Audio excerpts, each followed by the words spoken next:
This is Ced Banner, and this is my review of 1917. So I've been in a drought as far as the theater goes. I'm finally starting to get back into my routine now. This film is one that I have been waiting on and anticipating for probably about a year. Mainly because of the fact that it is a continuous shot film. And if you don't know what that is, basically that is where there are no visible cuts as far as the camera work goes. So it basically feels and looks as if you are sitting there beside the cameraman and you're following the actors around the entire movie. And that is a concept that's always been extremely interesting and cool to me. The first time that I actually took an interest in it and gained an appreciation for it was back around 97 or 98, I believe. There was a film called Snake Eyes starring Nicolas Cage. And I don't even remember what the movie was about, so obviously not a memorable film. However, I want to say the first probably 10 minutes, possibly 15 minutes of the film is one continuous shot. And it's during a boxing match, and the camera is just following all of these characters around, cutting back and forth, but not actually cutting. The camera's just moving. And I remember seeing that way back then and thinking, man, why aren't all movies made like this? And it was just extremely cool to me. So when I heard about Sam Mendes taking on this feat and trying to do a World War I epic in continuous shot, I of course, as I think a lot of people probably thought, that's impossible. So yeah, that's what the film is.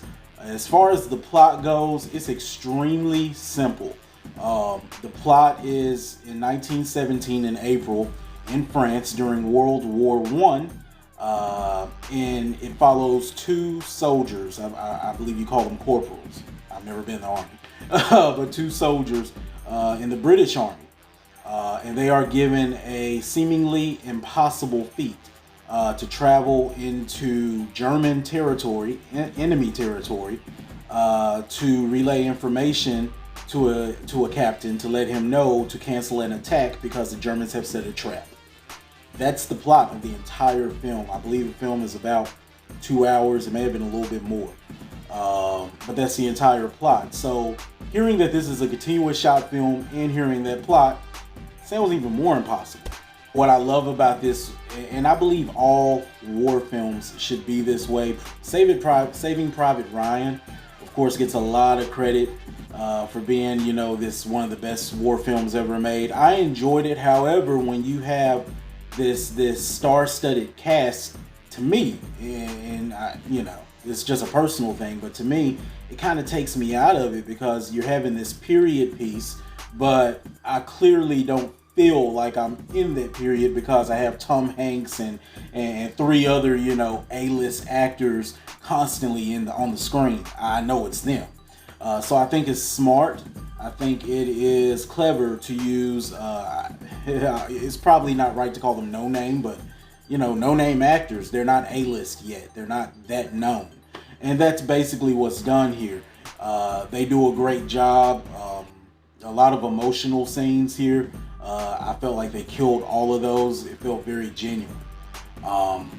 There are probably a total of 4 actors that you will recognize and that you have heard of. A couple of them, namely Colin Firth and of course Benedict Cumberbatch.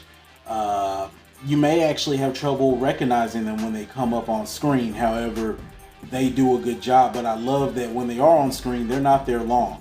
The way this film is shot and the way the plot and the action drives forward, you're constantly on a journey with these two soldiers. So they're the only ones that are constantly there on screen. And I thought that added a very cool element to this, especially with it being this war film, this period piece. We're so used to seeing, a lot of the same. Big battles, emotional scene, big battle, emotional scene. This is more of an experience. You're on this journey and you feel like you're actually running into enemy territory with these soldiers. I usually make a big deal about the score in film.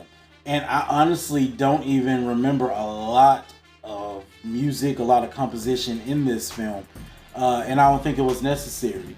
And when it does happen, I feel like it was in scenes where there's such an emotional punch, or so much action. It's so hard hitting that you're not really focusing on that. It's more of an ambiance, and I feel like that's how it should be. That's what I always give credit to the great Christopher Nolan for. Sam Mendes kills it here with his direction. The film has been nominated for several Oscars. It's already won, I think, 3 or 4 Golden Globes. It's been nominated for Best Picture. I haven't seen every film that's been nominated for Best Picture, but if this film wins, I feel like it is deserved just based on technicalities. The plot may be a little too simple to justify it, but I think that's, that can be debated. That's here nor there. Also, it has been nominated for Best Cinematography and Art Direction. It better win that. I don't have to see all the other nominated films to know this one deserves it. Like I said, impossible feat, and it's just done so smoothly. I remember seeing one, and like I said, in a 2-hour film, I remember seeing one obvious cut, but the way it's done, it was necessary, and it actually helped drive the story even further forward. So just brilliant, altogether brilliant. Like I said, this is kind of like a slow burn film. A lot of times you'll hear some of these new horror flicks called slow burn because they're slower.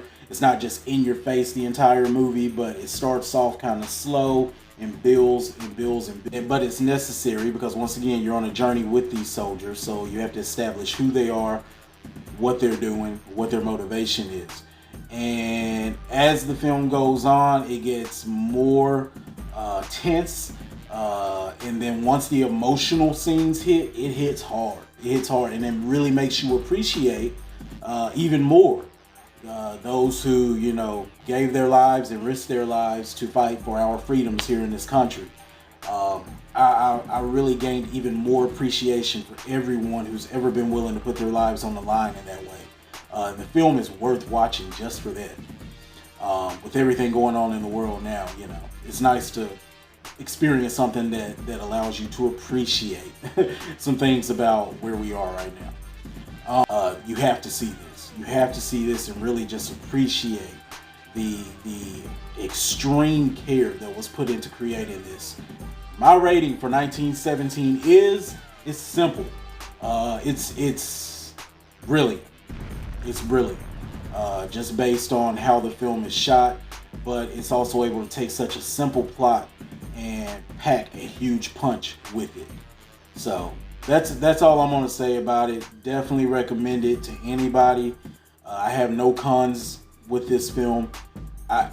It was well worth the wait, and I'm very happy that I experienced it in the theater.